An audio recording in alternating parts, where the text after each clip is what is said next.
essayez de m'expliquer comment, qu'encore une fois, les Golden Knights peuvent avoir toujours de l'espace sous le cap salarial et aller chercher toujours les meilleurs joueurs sur le marché. Je la comprends pas. Fait que je te laisse expliquer.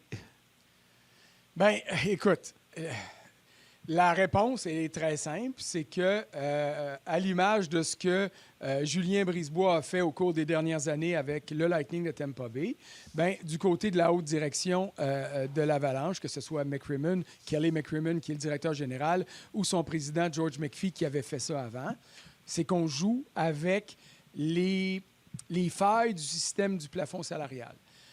Quand tu as un joueur qui est blessé à long terme, ce qui est le cas avec les Golden Knights, ben, tu peux profiter du fait que tu as un joueur qui est sur la liste des blessés à long terme pour obtenir une permission de défoncer le plafond salarial. Puis là, les spécialistes du plafond, là, écrivez pas pour dire « Gagnon, arrête de dire ça, c'est pas vrai, il faut toujours que tu respectes le plafond ». En théorie, c'est vrai, mais en pratique, on le voit, il y a des clauses échappatoires qui permettent d'avoir ils appellent ça, je vais dire, un élargissement, tiens, à défaut d'un meilleur mot. Et là, ça permet aux Golden Knights de défoncer le plafond. Et puis, la marge est toujours attribuable en fonction de l'argent que tu as, l'espace le plus minimum possible que tu as avant de placer un joueur sur la liste des blessés à long terme. Bien, à ce moment-là, quand tu te dépasses, bien, tu fais une équation entre ce qui te manquait avant pour atteindre le plafond et ce que tu obtiens en plus. Et ça te donne une marge de manœuvre qui te permet d'ajouter des joueurs. Tampa Bay l'a fait en série.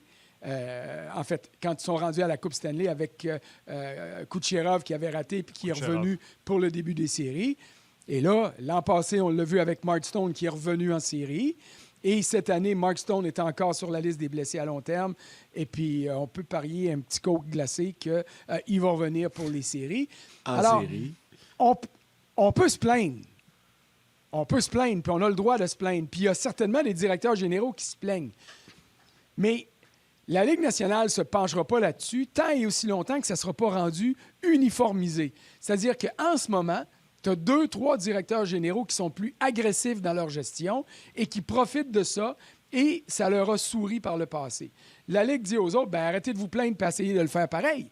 Et le jour où Bill Daly va se rendre compte que son plafond salarial, ben, finalement, il est percé de toutes parts et de tous côtés parce que les équipes ont trouvé des entourloupettes pour ne pas le respecter. C'est là que la Ligue va bouger. Mais en ce moment, c'est permis, c'est légal, c'est même pas tricher. C'est d'utiliser ce qui est à ta disposition pour améliorer ton équipe. Alors, j'espère que ça répond à la question. Je pense que oui. On va laisser les gens de la télé aller, mais j'aimerais ça contre-interroger. Le sous-titrage de cette émission vous est présenté par Golf Town. L'événement annuel Remplacez vos poignées est de retour. Économisez en magasin chez Golf Town ou à golftown.com. François, je suis tout d'accord avec ce que tu as dit. Tout d'accord avec ce que tu as dit. C'est les règles. Mais... Les Knights... Il n'y a pas de mais... Quand Temple le fait, souvenez-vous que Kucherov avait manqué l'année au complet. Peut-être qu'il était prêt à revenir avant, mais raison de plafond, on l'a gardé à pratiquer sur les zones de côté. Mark Stone, je ne sais pas si vous avez vu ça passer sur X. Il y a plusieurs personnes qui ont tweeté la même chose. Le 14 février, il est mis sur la liste des blessés à long terme. Le 22 avril 2022, il est activé pour les séries éliminatoires. En février 2023, il est placé, le 11 février 2023, il est placé sur la liste des blessés.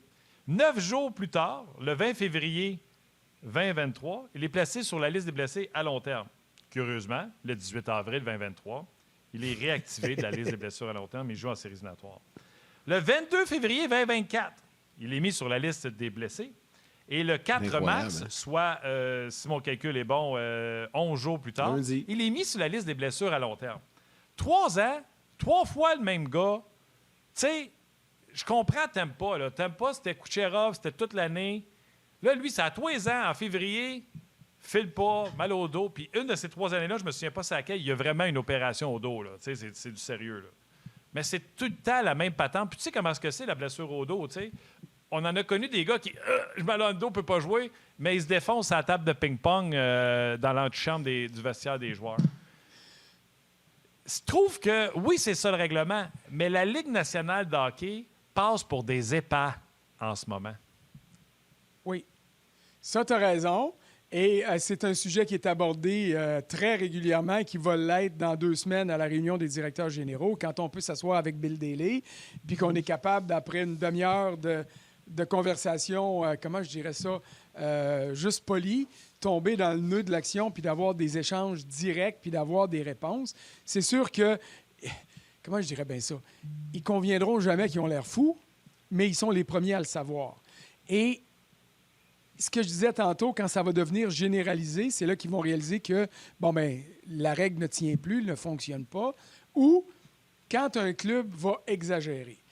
Et là, l'exemple que tu viens de donner à propos de Mark Stone, on est en train d'étirer l'élastique tellement que ça pourrait péter d'en face aux Golden Knights à un moment donné.